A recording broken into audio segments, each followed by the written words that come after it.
Good afternoon. Welcome to today's webinar, Driver Distraction, the Human Factor Elements. Over the past 10 years, there have been many significant changes in the driver-vehicle environment relationship that have resulted in a 9% reduction in vehicle crashes, but a 20% increase in crashes involving driver distraction on the U.S. highways.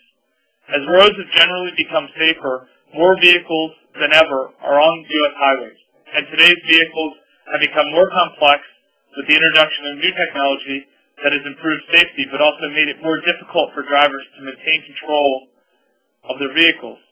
Drivers are also challenged more than ever with the availability of smartphones, lightweight laptops, book readers, video displays, GPS, radar detectors, and graphic displays, in addition to external distractions such as highway information displays, electronic billboards, and commercial signs. When crashes do occur, how can a human factors expert assist with identifying what errors have occurred and who is responsible for the decisions that resulted in those errors? This webinar will help to remove some of the confusion, clarify what is really occurring on U.S. highways, and explain the possible effects of these changes may have had for attorneys who try to sort it all out. During today's webinar, our presenters will cover the following: the evolution of driver distraction, the 4 steps of human information processing, the 3 categories and types of driver distractions, common misperception of driver distractions, the truth about multitasking, the unintended consequences of new technology, what role billboards have in driver distraction, and what are the roles of industry, government, and educators in reducing driver distraction. The presenters for today's webinar are William Nelson and Mark Heidebrecht.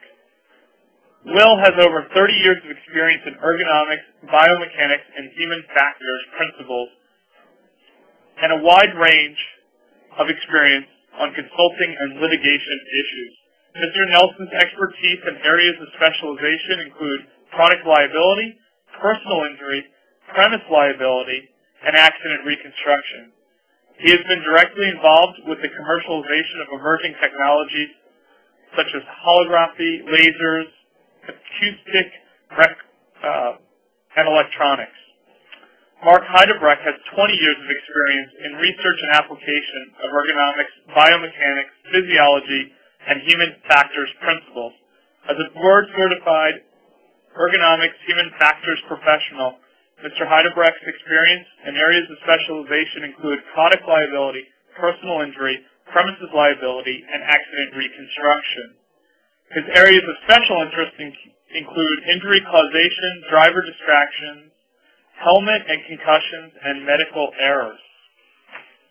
If you have a question that pertains to the presentation, we ask that you use the Q&A or chat features which are found on the right-hand side of the screen. I'm pointing them out right there.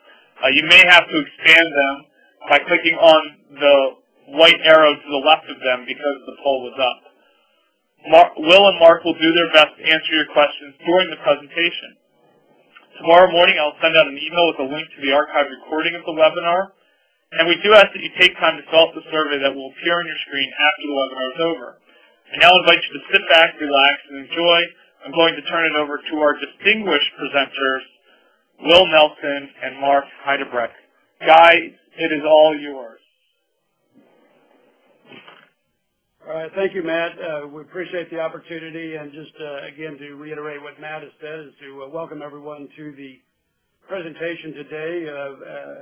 We've titled it here. Next slide.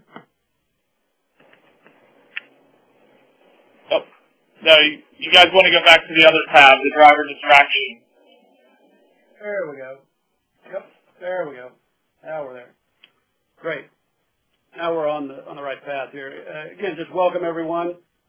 We, meaning Mark Heidebrecht and myself, will be presenting this today. I'll be presenting the first part of it, and then Mark will pick up from there, and then I'll pick up at the end. And again, feel free to ask questions. Very informal today. We are basically taking a 3 to 5 day seminar about human factors and driver distraction and condensing that into a 1-hour presentation. So obviously, in doing that, we will not be going into very much depth at all. So consequently, with the wide variety of interest out there and expertise and interest, we look forward to having the questions from you, and we will use those questions to kind of guide the direction that the presentation will take. We will only be spending probably 1 or 2 minutes on each slide, so that'll give you some indication of how quick we'll be moving here. Just a couple of other housekeeping and maybe just some disclosure. Just to let you know a little bit about Human-Tech. We are independent. We do not pick sides as far as plaintiff and defense. We also are primarily a consulting firm, but do get involved with litigation work, and the most that any one of us would get involved would be 20 to 30% of our time involved with litigation matters. So there is no conflict of interest involved with this presentation, and try to make it as independent and neutral and just cover the information for you today. I'd like to just start with really what is human factors. The poll indicated that 40% have used a human factors expert. That might indicate that there might be some of you who are not familiar with what a human factors expert is involved with. Essentially, human factors is the discipline that is involved with decision making and human error. It's part psychology and part engineering. It's been very popular in Europe for many, many, many years, going way back. In the United States, it became popular essentially during Vietnam War, where our fighter pilots were being shot down and we had the best technology. And come to find out, a lot of our pilots were actually turning off the technology in the cockpit so that they could fight the air battles the way that they were used to fighting them, without watching all the digital displays or all the displays and all the information that was being thrown to them inside the cockpit, and they were not allowed to really focus external. So the history of human factors started in the military and has consequently, over the last 20, 30 years, has really been integrated into just about every consumer product that is out there, and many commercial products as well.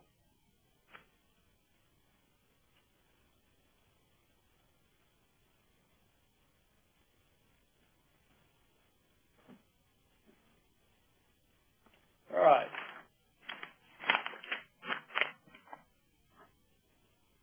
To give a little bit of background of the types of cases involving human factors, we've been involved with single car, bus truck, car truck, motorcycle car, pedestrian car, bicycle car. So we've seen just about every type of combination of vehicle collision and have been involved with the human factors elements of those types of collisions.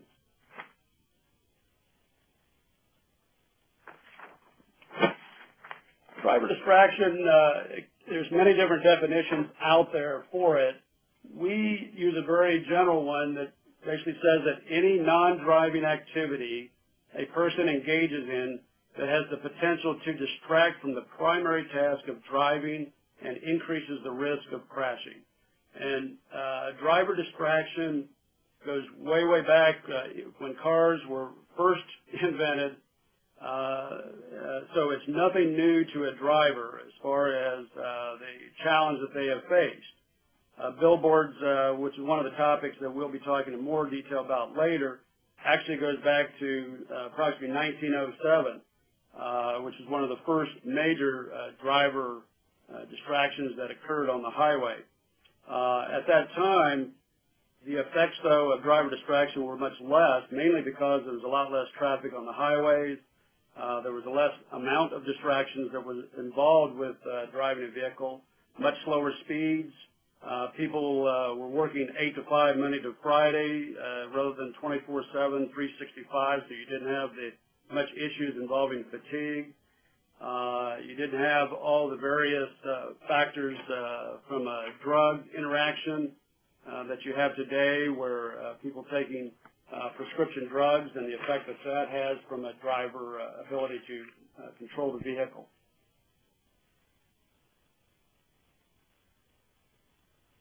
won't go through a lot of detail of all the statistics. The bottom line is that while the highways have become safer, while vehicles have become safer, driver distraction has become an increased concern and has resulted in a larger percentage of the crashes that have occurred on the highways, resulting in more deaths. In 2008, there was 16% of overall motor vehicle fatalities. That is an increase from 12% in 2004. The National Highway Traffic Safety Administration believes that these statistics are only the tip of the iceberg. Driver distraction is one of those areas that when you look at a police report, there generally is not a lot of detail to provide insight into exactly what happened. Many times the accident reports just have general statements about inattention of the driver or that they were not paying attention in some form or fashion, but does not give a lot of detail.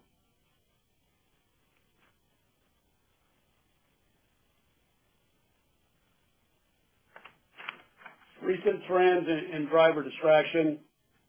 It's nothing new. Each of us that are involved with driving today have the wide range of challenges that are now involved in driving a vehicle, and that involves the classic cell phone use, including the hands-free aspects of cell phone use, texting, emailing, the driver information displays, GPS, in-car entertainment systems today, and the billboards, again, that we'll be talking about in a little bit. In general, there tends to be research done on individual items of technology. There is not as much emphasis that has been placed on the integration of new technology into the overall driver, vehicle, and environment relationship. It's a very complex situation, and it requires each individual situation to be analyzed and looked at from a human factors perspective as to what those distractions are and how they can affect the driver and their ability to control the vehicle.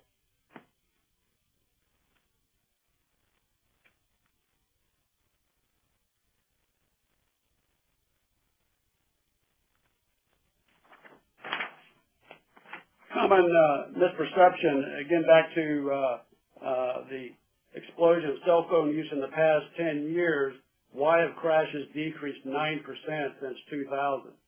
And when you look at the vehicle safety improvements, in addition to the ones that are listed here, we also have there's been side occupant airbags that have been introduced, rear seat airbags, crush zones into vehicles, improvements in the tires, better handling, improved suspensions.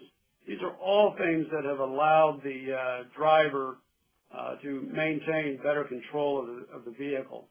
In addition, there's been significant amounts of highway improvements also, including the lane deviation rumble strips, center lane reflectors, roundabouts, in addition to median crossover barriers.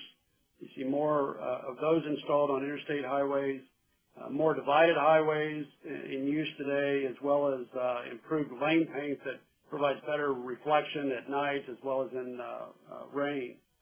Other factors, including the ones that are listed there, include separate lanes for bicycles, crosswalks with signals in greater use today. However, one thing to keep in mind is that with all of these improvements, and as technologically advanced as vehicles have become, the laws of physics cannot be violated, and technology will continue its accelerated pace of development and introduction into the driver-vehicle environment. This means that this will be an ever-changing, complex, dynamic environment that will require large effort by all of the various parties, including the government, industry, the driver themselves, to be able to understand and interact with this complex environment. And we'll get into more details on that in just a little bit.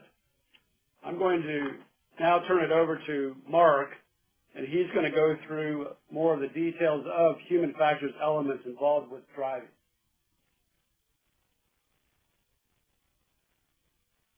The process individuals go through when processing information and making decisions is of particular interest to human factors professionals.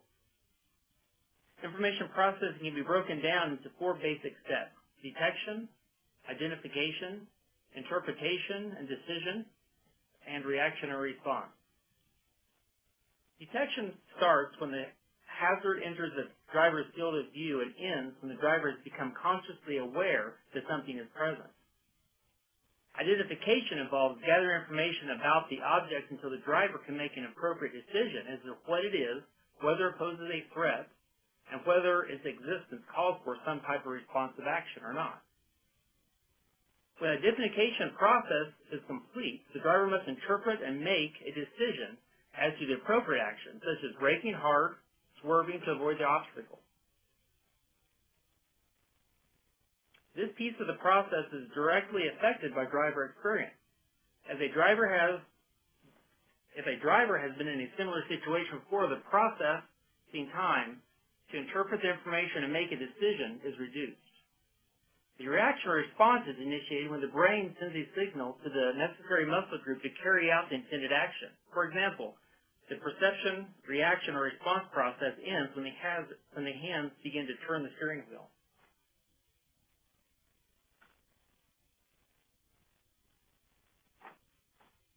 Drivers who are distracted exhibit the same basic types of behavior. A distracted driver can fail to detect a potential hazard. This is typically the case when there has been no skid marks before a collision. Drivers who are distracted may react more slowly to traffic conditions or may decrease the margin of safety, leading to risks they may otherwise not take.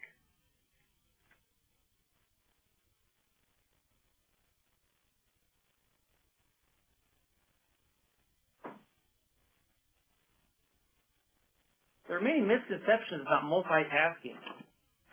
The human brain has a limited processing capacity. When there is too much stimulus or information, the brain can become overloaded.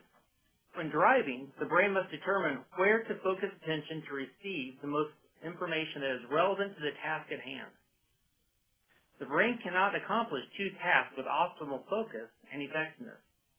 The brain processes information sequentially or in parallel, switching between one task and another. What this means is that the brain can only process information about one task at a time. The brain can quickly switch between tasks, however, it is still only processing one task at a time. Because the brain can juggle tasks very rapidly, it leads us to believe we're doing 2 tasks at the same time or multitasking. However, that is not the case. Attention switching can result in slower interpretation, decision, and response time.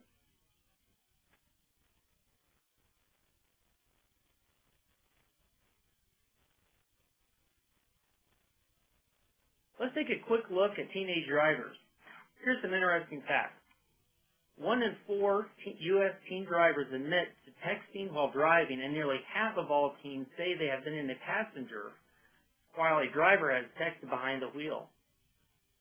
Let's apply this information to the 4-step process of information processing: detection, identification, interpretation or decision, and then response. As a driver gains experience, they learn from driving experiences and can usually identify potential hazards more quickly than an inexperienced driver. So inexperienced drivers utilize information from previous driving experiences to interpret and react to potential hazardous situations. Because teen or inexperienced drivers have fewer experiences to draw from, it takes additional time for them to interpret information and respond to a potential hazard. When driving with distractions or texting, in this example, the time from detection to response can be significantly increased.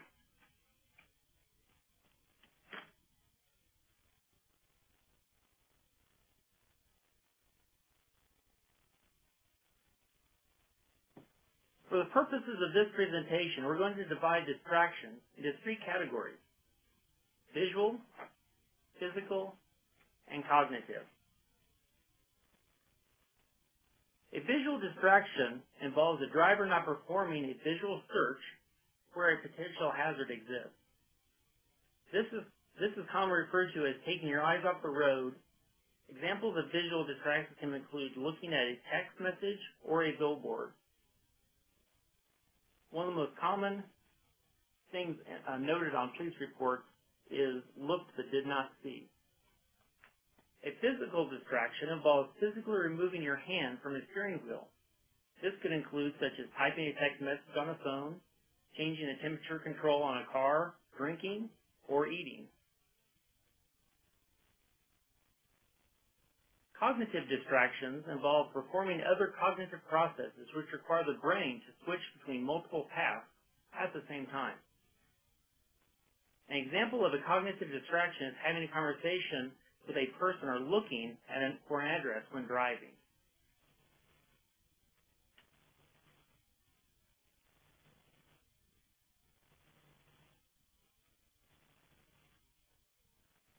We can also categorize distractions which are internal to the driver, external to the driver but internal to the vehicle, and external to the vehicle. Distractions that are internal to the driver typically relate to the physical state of the individual and can be affected by things such as fatigue, illness, or drugs.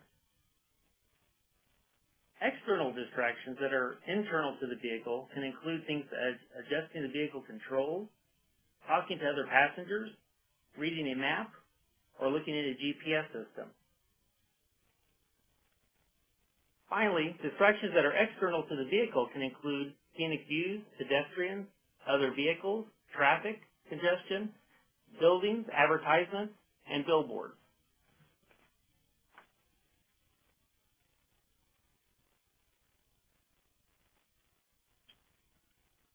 At this point, we'll take a short break from the presentation to answer any questions you might have about some general principles of distracted driving. After we answer some questions, we'll take a little more in-depth look at some external factors affecting driver distraction. Okay, great. Thank you. We're going to now take a short Q&A break. If you have a question for either Will or Mark, please use the chat feature, which is found on the right-hand side of the screen, or the Q&A feature, which is found below it on the right-hand side of the screen. We do have a question here that came in from Carol while you guys were speaking. Will and Mark, how do driving distractions affect response time? Driving distractions can affect response time dramatically. It depends really on the situation, and there are many variables that go into that. If you look strictly at response time, really what we're looking at are those four elements that we discussed before, which is detection, identification, decision-making process, and then reaction.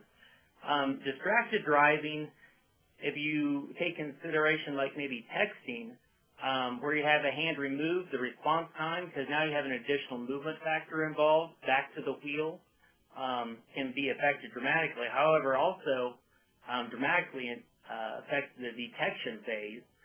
If your attention is drawn away from the task at hand, you're not doing visual searches or potential hazards, the detection phase can be increased dramatically, as well as that interpretation and decision-making phase. Okay, excellent. Thank you. We now have a question from Nina Mary who asks, would conversations on a telephone be more distracting than conversations with passengers? I would say that depends on the cognitive load that the conversation requires.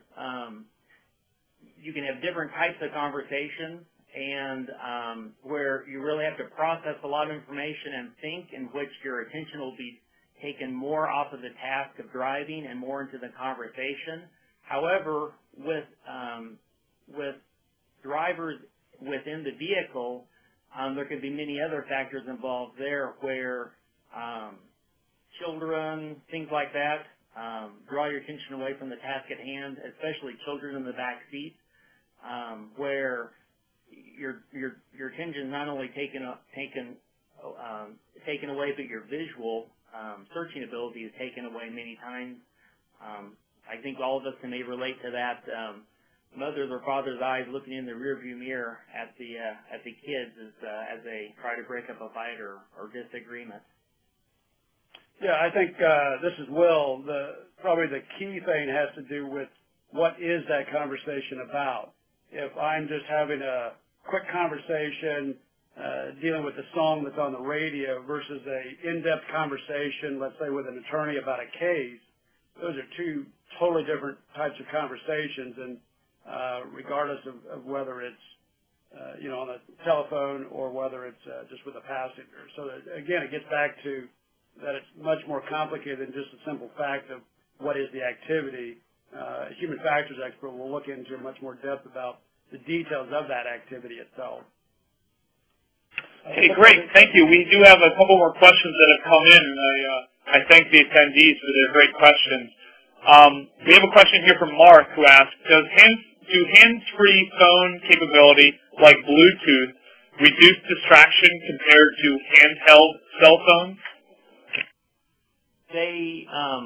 What the Bluetooth, the cognitive load really would be pretty much the same. You still have the same type of conversation, whether it's a detailed conversation or not. What the Bluetooth allows you to do is it frees both your hands to properly place them on the steering wheel and tend to the task at hand. If you do not have a Bluetooth headset and you're holding a hand in or a cell phone in your hand, then you have an additional, the time from the reaction time would be longer, simply because now you have a movement involved with that instead of just simply if your hands were on the steering wheel, they could take action to steer, as opposed to actually have to move to the steering wheel to then steer. Okay, great. Thank you. We have another question here from Sarah who asks, are corporations instituting policies to address these distractions? If so, are they aware of what type of policies are being instituted? Is there a standard of care that has been suggested? We'll actually talk about that here in the second half of the presentation. We actually have a section on some government regulations, education, personal responsibility, and we do talk a little bit about what corporations are doing and regarding corporate policies, regarding cell phone use and other distracted driving. Okay, great. We have a question here from Patrick who asks, how do you go about proving that a driver's behavior was related to prescription medication? How do you go about determining that? Yes, how do you go about proving that the driver's behavior was related to prescription medication? Well, I mean, there's several factors that goes into that. One is from a toxicology report, looking at the level of the drug that is in the body at that time, as well as the side effects associated with that drug. You also have the interaction, if there's more than one drug, getting involved with pharmacology, looking at the interaction of those drugs. We, as human factors experts, generally take that information into consideration. It would be one of our toxicologists or pharmacologists who would actually get involved with that question and answering it. We would take that and look at it from a human factor standpoint of whether it impairs operating machinery, if that's one of the warnings, or at what level does it result in depairment of their ability. Mark has a little bit to add to that too. Basically, you look at the, it definitely be a contributing factor if such side effects involve things that would lead to decreased response time, information processing deficits, those types of things. And so it would definitely be a contributing factor, but it would be medication dependent as far as what are the types of side effects. Okay, great. Thank you, Will and Mark. I don't see any other questions in the queue, so why don't we continue on with the presentation of content. For all the attendees, we will be taking another question and answer break at the end of the presentation of content. So if you do have a question, please submit it to us using the chat or the Q&A feature, and we'll get to it during the next break. So Will and Mark, it's all yours. Okay, Matt, are you still there? There's one question that's listed under the Q&A from Edmund Golden. Oh, go for it. I did not see that one, so go ahead. Go for it. Okay. He's basically asking, has any member of your firm qualified in Louisiana court? And yes, I've done several cases in Louisiana over the years involving vehicles. Glad to talk with you more if you have a specific situation. Okay. If that's it, we will move into the second phase here and talk in more specific about an external distraction. And the question that we pose is, who is responsible for external distractions designed to draw the driver's attention? And you may ask, well, why is it that we're focusing on that with all the things that are out there from cell phones to texting to laptops? What we want to do is show you an example, and in this case we're going to talk about billboards, mainly because it's a classic example of a man-made distraction that a driver does not have control since it's external to the vehicle, and kind of walk through from a very simple perspective looking at billboards, their intent, the stakeholders that are involved with it, what are some of the human factors, elements that are involved with it, and just use this as an example. A little bit of background on billboards. I'd mentioned in one of the early slides that they've been around since 1907. It's been a proliferation and increase in technology, even in the area of billboards over the last 20 years. It used to be just a standard billboard that was painted on the side of a barn, and today you have large billboards, premier-sized billboards, tri-panel rotating billboards that used to be mechanically operated, to change from 3 different scenes over time, to today having LED billboards that are extremely bright and change very quickly at night. You have 3D billboards, motion, extensions on the billboards that go beyond the frame of the billboards, and even interactive billboards that now ask you to text or call in after you have seen the billboard. So it's an area that we think deserves some insight and some looking into.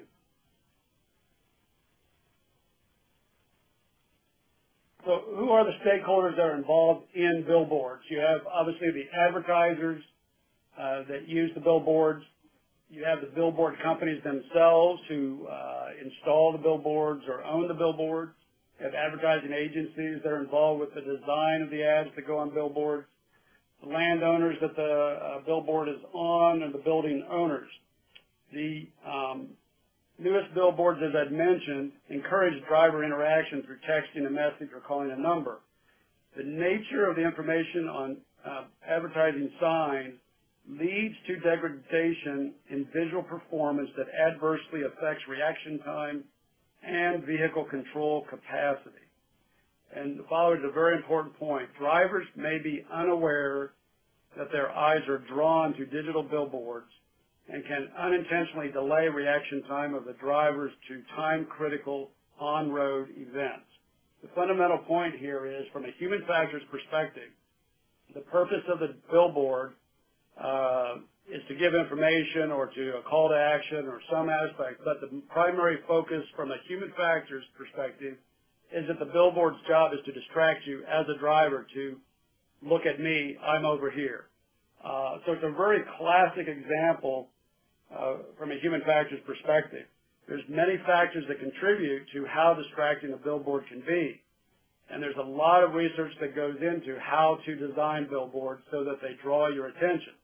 That includes contrasting colors, the frequency of the color itself, the font size, the font spacing, the stacking of words versus left to right, the perspective of the words, the number of words, and whether it's a complicated design or not.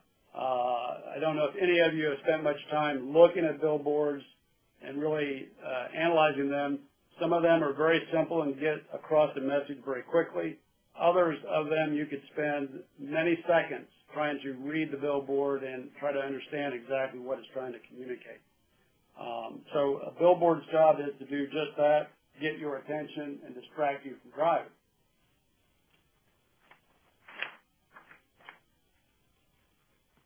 Research has found that outdoor advertising attracts attention regardless of whether the displayed message is of interest or relevance to the driver or not. That's a very important human factors conclusion, because there's many times it's mentioned that the billboard itself, if it's not information that's relevant to you, such as ads in a magazine for comparison, many times ads in magazines are glossed over because you're not interested in that topic and don't necessarily get distracted by that ad as you're going through a magazine, or TV ads themselves have a similar type of a response. But a billboard, the research has found, that can attract a driver's attention regardless of whether that message is of interest or relevance to the driver. Drivers involved in crashes as a result of their inattention or distraction are unlikely to willingly report their pre-crash behavior to an investigating officer for several reasons. One, due to concerns about legal liability, could be insurance, or could be points that they'll get on their driver's license, or it could be that they don't even realize that they've been distracted by that billboard in the process of driving the vehicle. One thing to keep in mind about billboards is that while the property line of highways is defined and often fenced to help prevent intrusion by animals, the visual line of sight does not stop at the property line. Consequently, you can see billboards that have been placed way back, up high above the tree lines, or even used to be in the early days of billboards, they were always down at the roadway level. But today they are double stacked, some cases triple stacked, both sides of the highway. So it's a much more confusing environment out there for a driver who today is on highways that have a lot more traffic and a lot more technology inside the vehicle to deal with, to also have additional distractions external to the vehicle.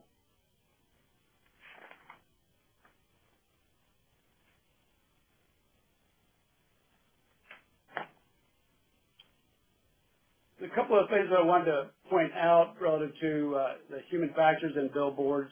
One of those is the item called the Zenaric effect. And this gets back to some research that found that it's the phenomena that tasks that have been initiated by humans but interrupted before they could be completed lead to feelings of anxiety and desire to complete the task. This gets back a little bit to the effect of people that have a lot of balls in the air that they're juggling at the same time. And if they get overloaded to a certain effect, one of those balls will fall. There's that anxiety of trying to keep those balls in the air. That same thing happens as a driver, and consequently it causes drivers to continue looking at a changing message on digital billboards to learn what comes next. There's that interest of what else is it going to tell me? What else is it going to be showing me? And it's the basis of the technique of sequencing billboards across multiple times, too. The other is the moth effect. This causes drivers to not only look in the direction of bright light source on the side of a road, but inadvertently to steer in that direction as well. And I don't know if any of you have done that yourselves, but as you look or gaze off to the side of a road, whether it's at a deer that's on the side of the road running away, or some billboard or some other distraction, the tendency is for the driver to turn in that direction at the same time. Now, one thing that I wanted to mention has to do with the human's ability from a visual acuity standpoint. The area of vision that a human can keep in sharp focus is only at a 1 degree viewing angle.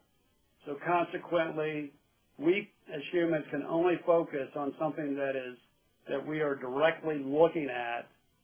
Very quickly beyond that 1 degree angle, it starts to become a little bit blurry. Objects are not clearly seen.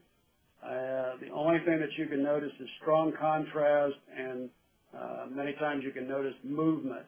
But as far as being able to really see and comprehend what is taking place outside of that 1 degree, it's very difficult for humans to do. So consequently, to see something, you have to look at it, which When it comes to a billboard off the side of the road, you can see that you have to turn your head, in many cases, quite away, an angle, which means that everything else that is outside of that 1-degree angle becomes blurry. When you get beyond 40 degrees and go to 70 degrees, the objects are hardly noticed unless they move. So again, it just shows the degradation in the ability of the human to be able to see and understand and comprehend what it is that they're looking at.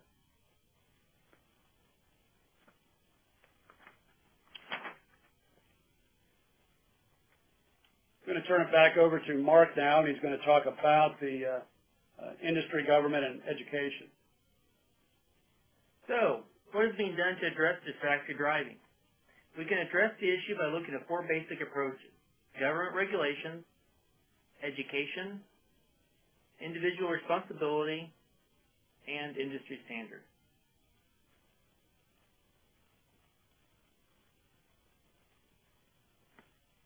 Distracted driving does seem to be a growing priority for many state governments.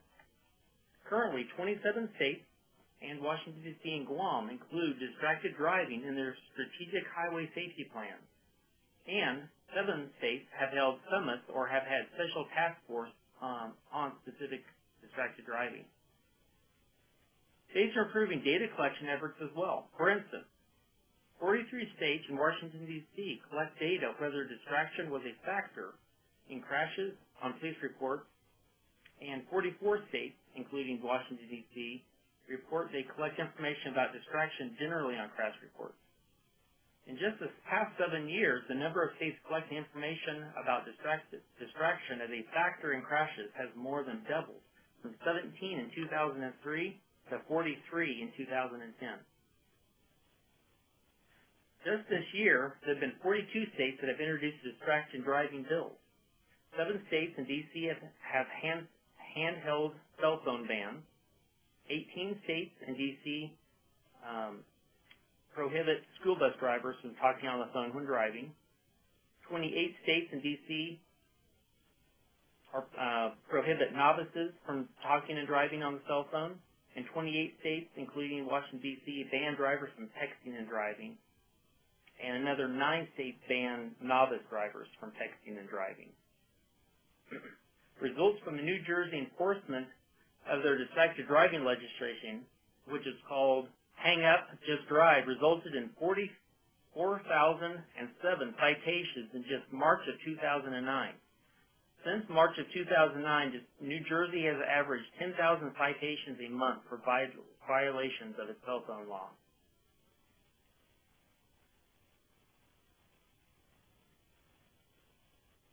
Industry approaches, corporate responsibility, public and private partnerships.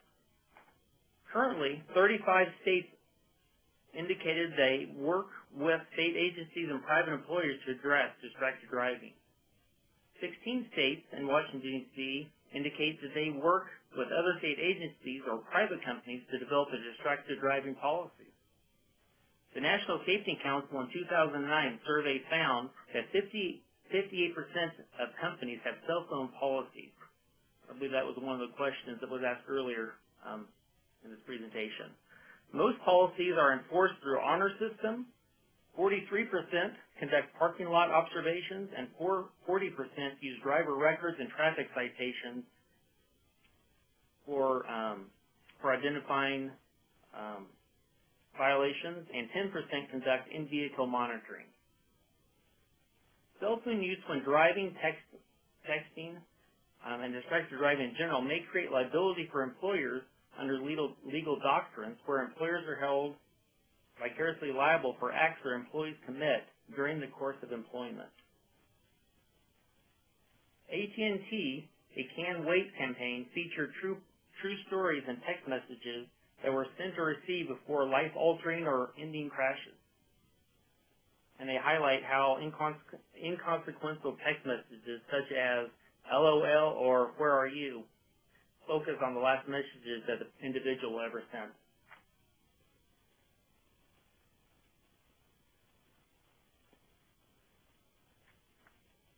Educational approaches include educating novice drivers, social networks, peer pressure, and D2 simulation training. Currently, 23 states have created special materials on distracted driving for teen drivers, and information on distracted driving is a required component of driver education in 18 states, including Washington, D.C., and is a question on a driver's license test in 17 states. 32 states and Washington, D.C. have distinct sections on distracted driving in their driver's license manuals. In 2003, there were only 5 states that had similar sections in their manuals. 37 states currently have public information and education campaigns on distracted driving as well. The D2 simulator is a simulator that can be taken to high schools where teens are put into the simulator where their attention and reaction times are put to the test, as drivers use cell phones, text, and drive to make them aware of the dangers. And typically what they find is their reaction times are significantly decreased, and teens tend to steer over the midline of the road.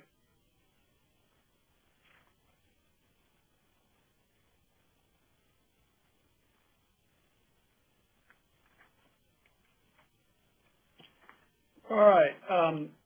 Just about to wrap up here with the main part of the presentation. Just wanted to summarize. This is Will back.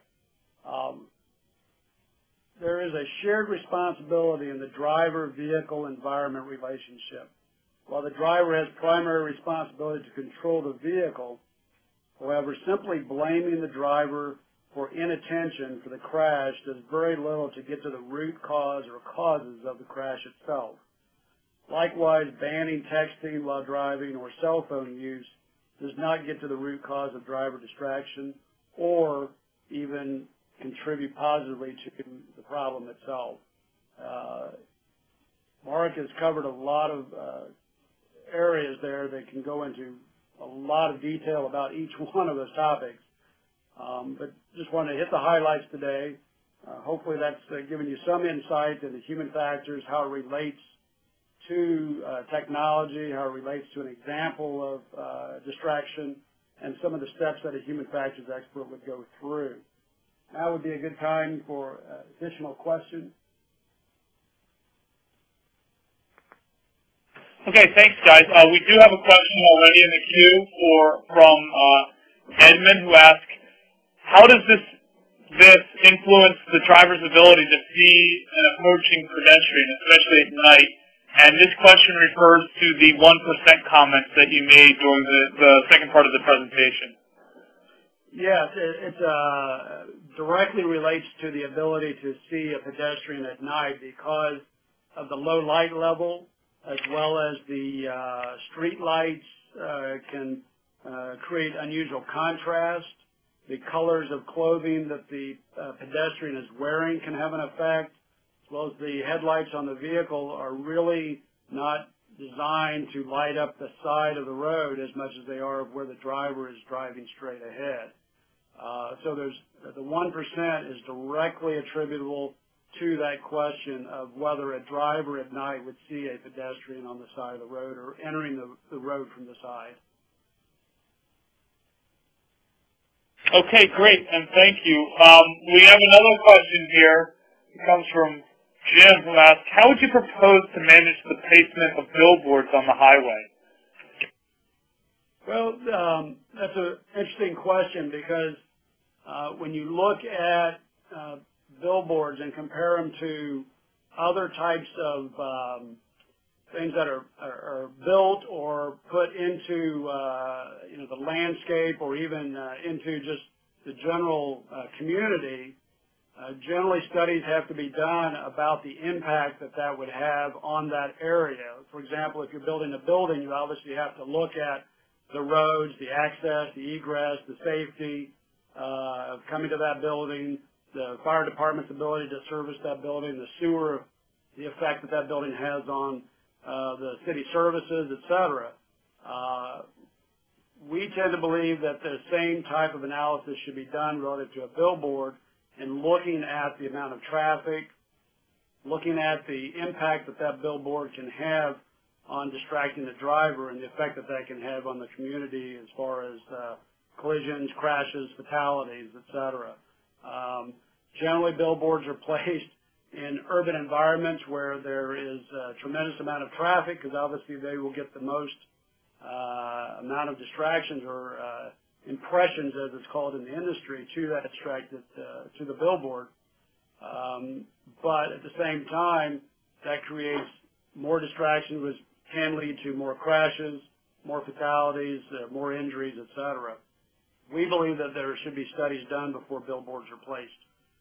Not to say that they should be banned, but it should be looked at relative to its overall impact on the ability of a driver to safely control the vehicle going down the highway.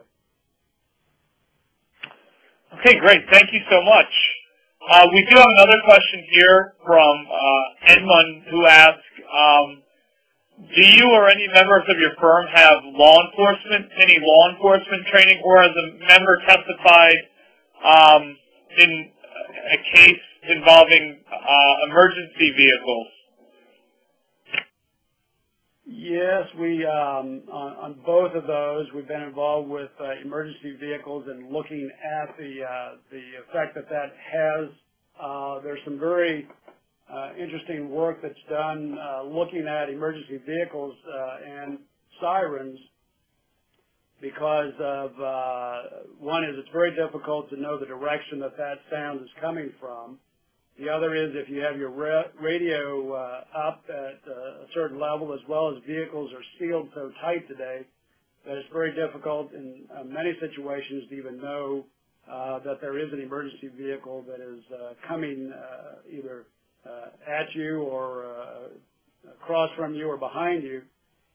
So it can create some very difficult human factors issues when you get involved with emergency vehicles.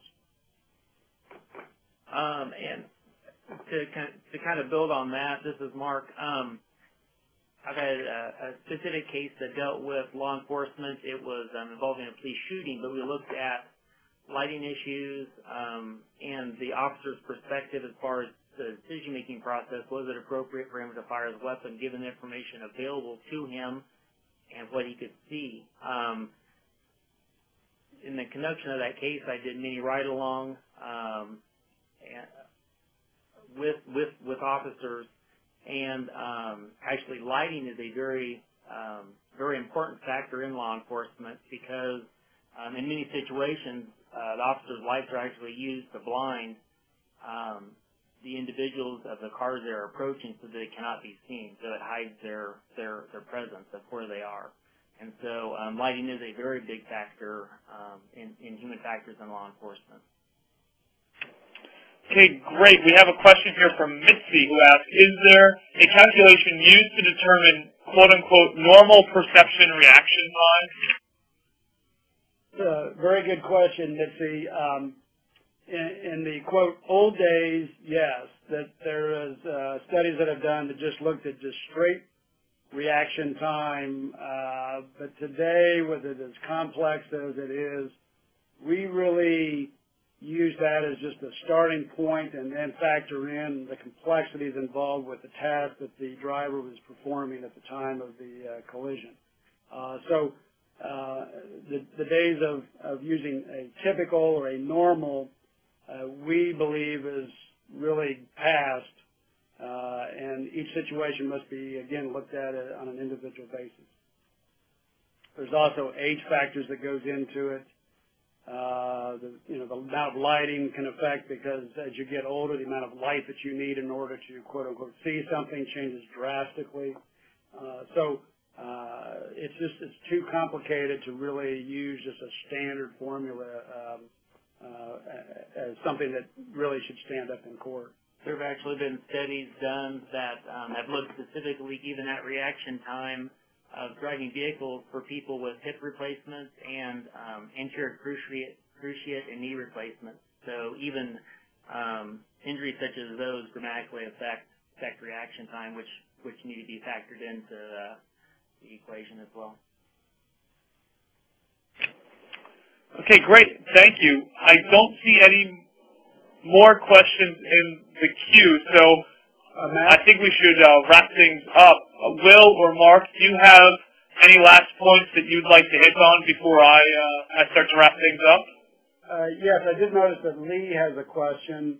Oh, go for it. I didn't see that. Okay, under the Q&A, I'll read it. It says, are you aware of any studies on accident frequency and type in areas where specific types of billboards are located in an effort to determine cause and effect from a distraction standpoint? Yes, there are studies. In fact, the National Highway Traffic Safety Administration is doing a major study right now looking at driver and where they look relative to billboards. There are also several other studies that have looked at it. We, and I'm not dancing around your question, but want to address it in more of a specific aspect. We look at each individual crash or collision and look at that as an independent situation relative to distractions and complicating factors. So while there are general studies, and if you go to the Billboards associations, you will find studies that indicate that, and I'm not quoting here, but basically conclude billboards do not cause collisions on the highway, but we do not believe that those general statements made by billboard associations relate to a very specific situation involving a specific crash at a specific time of day in a specific location. So we can provide research on both sides, looking at it from a general standpoint, but from a human factors perspective, we like to look at it from a very specific incident and make a determination at that time relative to the effect of each individual distractive item. Okay, great. Thank you. I'm now going to wrap things up. If you would like to speak to William and Mark about a specific case or a project, you can contact us here at TASA. The number is 800-523-2319. As I mentioned in the introduction, I will be sending out a link to the archive recording of this webinar tomorrow morning. The archive recording of this webinar, as well as all of the previous TASA webinars, can be found in the TASA Knowledge Center. I have the link up on the screen, and I will send that out in the email as well. If you go to our homepage, tasanet.com, and click on the Knowledge Center tab, you'll see a link for webinars. Just click there. If you have any follow-up questions or comments, we always look for comments to help us improve these programs. Please send me an email at mhyde@tasanet.com. I will be sending out a thank you email at approximately 3:30 Eastern Time today, just thanking you for joining us. That'll have all my contact information. And then tomorrow morning I'll send you another email that will have a link to the video of the archive recording. So if you missed something or wanted to go back or just have it in your files, you'll have it, and it's just the Windows media file, so it should be able to be played on all your computers. I thank you, William and Mark, for the amount of time and energy you put into your presentation. I think it came through. And I want to thank all who attended. I know you are all very busy, and spending an hour with us, I have to thank you for that. So thank you, and I hope to see you at future TASA events. With that, I'm going to close the meeting. And like I said, if you have any questions or comments, you can give us a call or send me an email. Thank you so much, and I look forward to seeing you at future events.